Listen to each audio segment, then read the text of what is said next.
Hi, I'm Malika Bilal. I'm Ahmed Shahabuddin, and you're in the stream. Today, could the sandwich you're eating be racist? We'll look at the debate over food and cultural appropriation.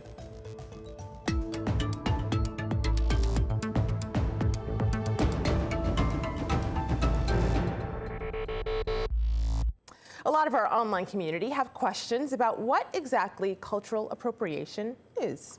We got this video comment from Ruth Tam in Washington, who's concerned about appropriation and has mixed feelings about the growing popularity of Asian fusion cuisine. Take a listen. Asian immigrant food is delicious, so if a chef does their research and is clear about their inspirations or the liberties they've taken with the cuisine, it can be cool to see where they go with it. But otherwise, when someone cherry picks your culture in order to seem hip by association or to make a quick buck, that's when it seems a little exploitative. And we'll hear more comments on all sides of this conversation in just a bit. Eating foods from different cultures can be a way to connect with people around the world. But when is borrowing flavors from backgrounds other than your own considered wrong? In Portland, Oregon, 2 white women were forced to close their Mexican burrito cart after people on social media criticized the business for what they saw as cultural appropriation. And after a local newspaper shared their story of learning how to make tortillas for free during a trip to Mexico, the 2 women said they'd even received death threats. So why is there so much anger over these burritos? And today we'll examine the issues surrounding food, identity, and being accused of cultural appropriation. What's the difference between flavor inspiration and a culinary ripoff? Well, here to help us discuss this is Nick ZUKIN, owner of MERO Mole, a Mexican restaurant in Portland, Oregon. He's also the co-author of The Artisan Jewish Deli at Home. In Atlanta, Georgia, Chef ASHA Gomez. She's a James Beard Award nominee who blends flavors of the U.S. South and Southern India in a cookbook called My Two Souths. In New York, Dakota Kim, a food, travel, and culture writer. She's also the food editor at Paste magazine. And Lucy Long, director of the Ohio-based Center for Food and Culture. She teaches popular culture, ethnic studies, American studies, and international studies at Bowling Green State University. Welcome everyone to the stream. Dakota, I'll start with you. And this picture here on my laptop, Cook serves pop-up breakfast burritos with handmade tortillas out of a food cart on Cesar Chavez. These are the 2 women in question that were forced to close their pop-up shop. Dakota, is food appropriation a type of cultural appropriation, especially keeping this in mind? How would you define it? I do think food appropriation is a type of cultural appropriation. Whether that is always a bad thing or not, I think is a good question. I don't think that cultural appropriation in and of itself is bad. I just think it's about how you do it, not what you do. And I think in the case of Cooks, maybe the way that they did it and the lack of credit that they gave for it might have been the problem there with popular opinion. So that's an example of it not being done well. I hear you jumping in there, Nick. What did you want to add? Yeah, since this is my hometown, I'm pretty familiar with it. There's been some mischaracterizations. For example, one of the girls is actually part Chinese. But also, I think, they were just inspired by and went down and looked at this and just came back passionate. I mean, they actually developed their own recipe when they came back. I think it was kind of characterized poorly, but I think the unfortunate part about this is how people just jump on this as outrage to be angry about and bullied these 2 women without really even getting to know them or know what they were doing. Well, Nick, I don't know if it's really bullying or outrage per se. I think that a lot of that outrage is warranted in the current conversation. So you don't think it's bullying when 2 women are getting death threats and forced to close their business within 24 hours? I don't agree with death threats at all, but I think people have the right to say that they feel that cultural appropriation in a neo-colonialist capitalist scenario is often problematic. We have this comment on Twitter from Jennifer Davidson on this specific issue of Cooks. They say they peered in windows till they got the rest of the recipe bad enough to steal from someone else, but then to brag. Asha, what do you think when it comes to food appropriation? I think food and cuisine can unite people, and calling it appropriation misses an incredible opportunity to bridge the divide amongst cultures. I think if you give the acknowledgement for the inspiration in the proper way, that's very necessary. But calling it appropriation, I think sometimes misses the point. My food is the coming together of two amazing places I've been fortunate enough to call home. You know, I make a buttermilk biscuit with black pepper, and I was told that I stole from the American South. To me, that is just mind-boggling. I've called the U.S. home for 30 years. I can't steal that which is mine. This is my country. I'm as American as apple pie. So, Asha, I'm pulling up here on my screen here one of your recipes. This is Kerala fried chicken and low country rice waffles with spicy syrup. It looks amazing. There's a picture of it here. And then I want to move over to this other picture. This is you with famed director here in the U.S., Spike Lee, who had a little taste of your shrimp and grits and then licked the plate clean. Now, I want to hear that story, but underneath this photo, of course, there was a comment from someone named Jennifer, and she says, cool, so glad Southern African American food is doing its thing for you. That could have been taken sarcastically, and someone jumped in to sort of defend you. A chef says, yes, by all accounts, shrimp and grits is Native American in origin, not from an African tradition. And then she went on to respond to that, saying, well, actually, it was those Native American tribes who were in touch with the African descent, the people of African descent in the Gullah in South Carolina, and that's how it was born. So clearly it sparked a conversation here, but what did you make of it? For me, you know, once again, my food is, I don't like the word fusion. To me, that's the other F word. Food is a constant evolution. My food and what I put on a plate is a sum total of my life experiences. So for me, the places I've been fortunate enough to call home, that's what I put on a plate. That to me is not fusion. That is evolution of food. And from the beginning of time, food has been evolving from external influences that come into regions, from immigrants like me who come into a region and end up calling that their home. It is a constant evolution, constant evolution. And I'm glad you used that word, Asha, because a lot of people have been chiming in, talking about the historical context of all of this, using some of your points. Britt Cagnina saying, I don't believe the practice to be anything new. Humans have mixed cultures and foods for tens of thousands of years. It's what we do. But then on the flip side, there's this other tweet, which really kind of talks about something that might surprise some people. For example, very quickly, noodles, where are they from? Pasta, where is it from? Where's pasta from? China.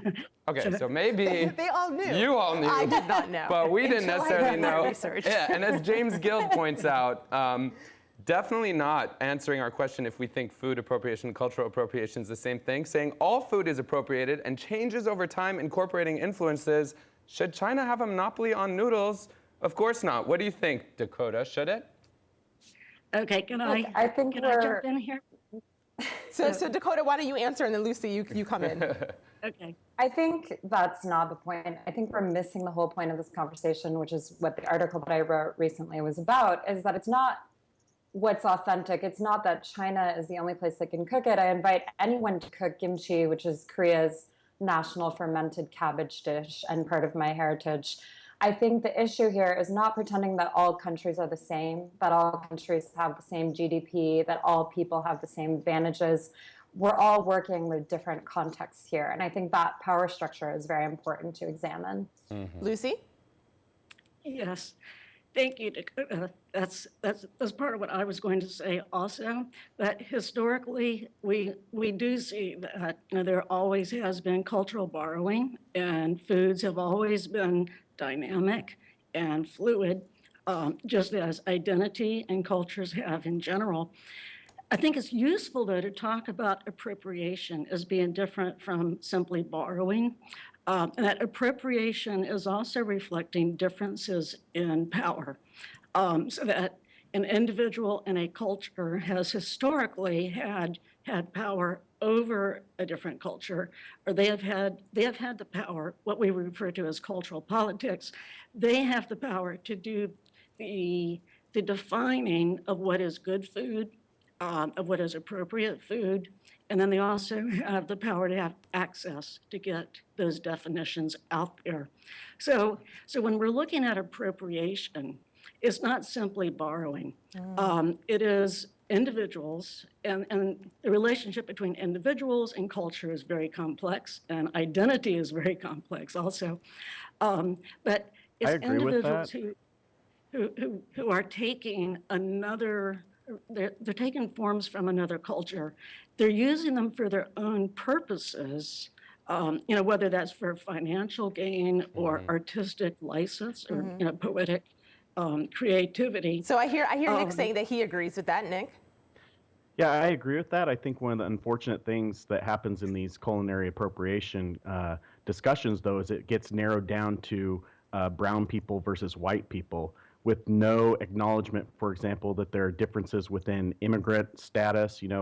The ability for someone to start a restaurant and be successful is very different for a new immigrant from Mexico, say, than for a third or fourth generation immigrant whose parents are successful professionals, et cetera. It's very different for a Indian family who comes here and have they're professionals or doctors or lawyers, and someone from Bangladesh who is coming here who was working in the fields beforehand. And I think those sorts of differences don't get looked at. I mean, you don't get, a Japanese person is allowed to do an American food or Mexican food or whatever.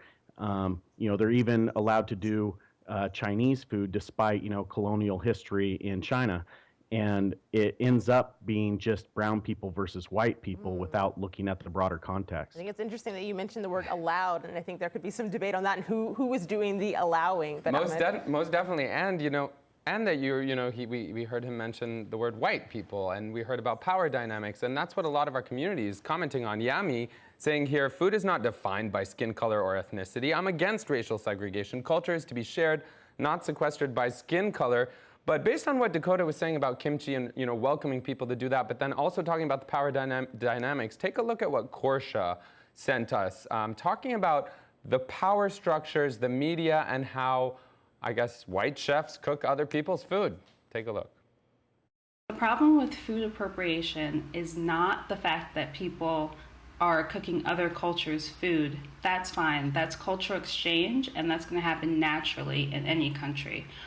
The problem is how it's discussed in the media and the bigger power structures around white chefs cooking other people's food. One of my pet peeves is when I see press releases of a white chef cooking another culture's food and it says elevated. That's disrespectful to an entire culture that has been practicing and perfecting recipes and foods for hundreds of years. So Asha, this term elevated, I see it all the time. What do you think of that comment? So here's the thing. I think immigrant food is, the example I can give is it's so readily acceptable for Indian food to be $4.99 and on a buffet line, right? It's the most accepted form of racism. Why is that okay? Because people don't want to pay for a particular type of food from a particular region of the world unless it is elevated and put in a fine dining restaurant and demands a certain dollar value for it. That is just everybody in this country accepts for immigrant food to be cheap. And it's for also us, immigrants that do that too, which is unfortunate. Exactly. And I couldn't agree with you more. We get hassled for having $3 tacos from Mexicans, and I'm trying to explain that we're paying a full wage, a fair wage for people, and we're using local products and that sort of thing. I think we all want in the restaurant industry for these cuisines to be treated the same way that French and Italian are treated. Yes, and it'll take for immigrant chefs to elevate their food to a certain degree, to present it maybe slightly differently, to elevate it. That word, I'm going to use that word, to elevate it. I would charge $32 for a fish curry at my restaurant and have people question why it was that price. Meanwhile, down the block, another chef sourcing from the same place that I'm sourcing from, it was readily acceptable for a Southern chef to charge that dollar value. But the constant conversation, you know, in my restaurant, it was beyond just what I put on a plate. It was educating people that I come from a heritage that's 5,000 years old and deserves to have the same respect as French or New American cuisine. So on that note, I actually want to show our audience something that is becoming quite a craze. I know, Ahmed, you said you're a fan of it. For better or worse. It's called golden milk. Now, people on the South Asians, people on the subcontinent might know it well. I want you to take a look at this video of how it's made. All right, guys. So this is what golden milk looks like once it's finished. I'm gonna give it a try.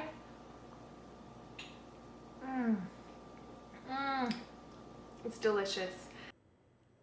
So that's an example of a traditional food being renamed or rebranded. And in some cases, one of our staff members here at the stream says it can go for upwards of $34 for milk and turmeric. Nick, I'm wondering. 34? Yeah. I don't know. I pay 8. I'm which wondering is what ridiculous. you think of that, and if you think there's a problem, or if if people are willing to pay that and they see the benefit of that, it's not so much a problem. Well, it looks like, you know, yuppies exploiting other yuppies to me, so I don't think it'll be a problem too much. But you know, I think the bigger question is for people like, say, Andy Ricker at Pok Pok, you know, a white guy who's gone to Thailand and then is able to charge, you know, twice as much as the local Thai restaurant for Thai food.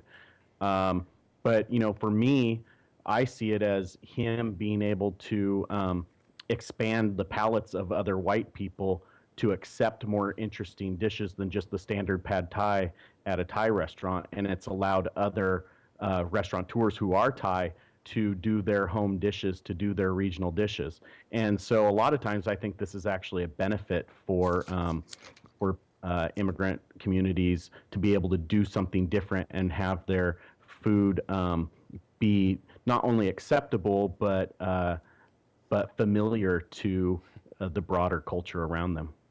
Nick, you know, as you were talking, I know you weren't talking specifically about And I that think drink it'll that also Malika take was part actually. One second, Asha. I just want to share with you one reaction when we asked our audience to the golden milk thing, the turmeric latte, was this, a mental eye roll, and perhaps that's appropriate since, you know, even me paying $8 might seem extreme. But what can be done? Asha, I don't want to cut you off, but what do you think can be done? Because we have Ian saying there's a lot that could be done in terms of how cooks can use other cuisines without being offensive or without being problematic, saying pay for your intellectual property that you took, hire people from culture on your staff, give back via charity to the community of the culture that you took from. Lucy, does that make sense? Is that the right approach? Yes.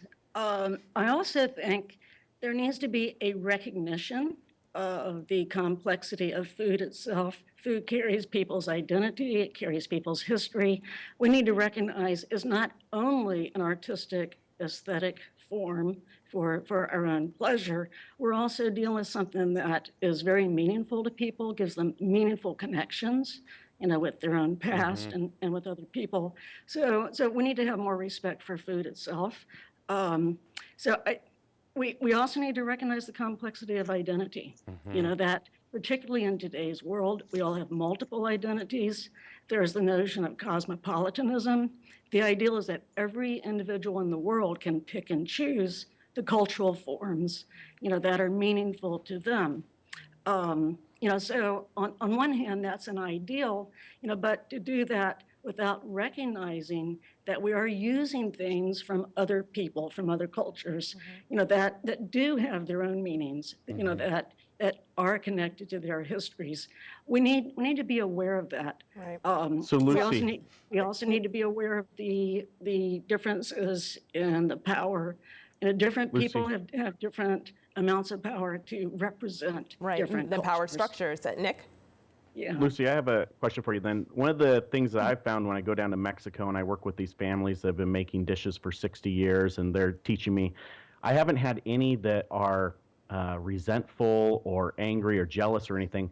They're actually excited about it because they see their kids, giving up these traditions and moving on to eating, McDonald's or whatever. And so they're actually excited for anybody, a white person from the United States, whatever, to learn about these things and carry them on. I mean, some people would say I'm culturally appropriating, but I'm also learning about and carrying on these traditions with them. So I think that's an interesting point, and using that, I'm going to segue to this because it's sort of related. This is from Bon Appetit, and it's a magazine here in the US, a food magazine. PSA, this is how you should be eating pho. And now earlier we heard about meaningful identities being forged through food, and that's what Lucy was talking about. Bon Appetit got in trouble for that. This was one of the headlines about it. Ignorant white guy tries to tell Asians how to properly eat pho, gets it all wrong. So I want you to have a look at what some people thought about it. There's a video that was posted online on YouTube from the Fung brothers. They responded to that magazine feature on how to eat pho. That was a video with a white chef explaining the traditional Vietnamese noodle soup. Now, Bon Appetit claimed the dish was the, quote, new ramen, unquote. Have a look. Yes, pho is on the rise. Pho and ramen, they don't even have the same noodles. They don't even have the same broth. They don't even use the same meat. So really, there's like no comparison. You know what? Let's just do the reverse to Western culture. Paninis are the new burgers. Pho being the new ramen, agree or disagree? Disagree. They're two completely different dishes. So Dakota, that really raises several things. One is pitting two cultural foods against each other, and the other is this idea of discovering something and then doing it better, much to that tweet earlier about elevating it. What do you make of that? Yeah, we like to call that Columbusing. I'm sure some people have heard that term before. This idea that you came to this new land and you discovered this new thing. Well, guess what? It's been there for way longer than American culture most likely has. The whole pho thing, you can read Andrea Wynn's piece on it. It was just a mess. Partially because Bon Appetit maybe didn't realize that a lot of its readers were Vietnamese American. And when they saw this, they said, we've been eating our pho with sriracha and hoisin and whatnot since we were kids, and we don't need to use our chopsticks this way. So I think it's a really complicated issue, but I think the key is that you take a moment to listen to other people and talk to someone perhaps who has been cooking that cuisine for a long time to get a second opinion before you publish a piece. I would like to just interject something. When I take to traditional Southern dishes, for example, there's a dish that I make called Chicken Country Captain. I literally researched 25 recipes to come up with my version of it.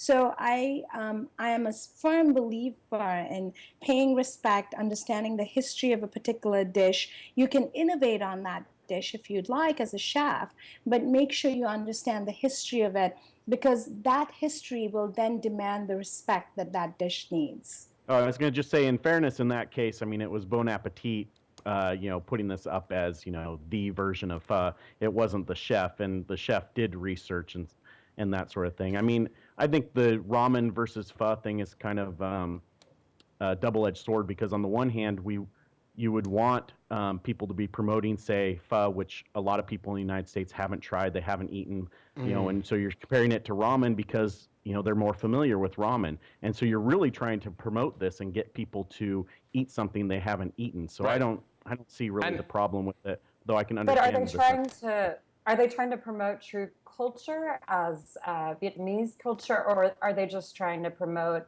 move units and try to get more ad traffic there? I think it's a little of both, right? It is a little of both, and I'm glad, Nick, that you brought up the double-edged sword. A lot of the comments from our online community are kind of along the same lines. Look at what Mirren said. She said, it's troublesome to use words like elevate for many cases, as we said. She goes on to say, sometimes that's really the case where a chef takes a dish and perfects the technique to a masterful level, but then goes on to say, some people just strip it away of its soul. So it's hard to know. Our thanks to our guests and to our community for joining this conversation. It continues online with #AJStream.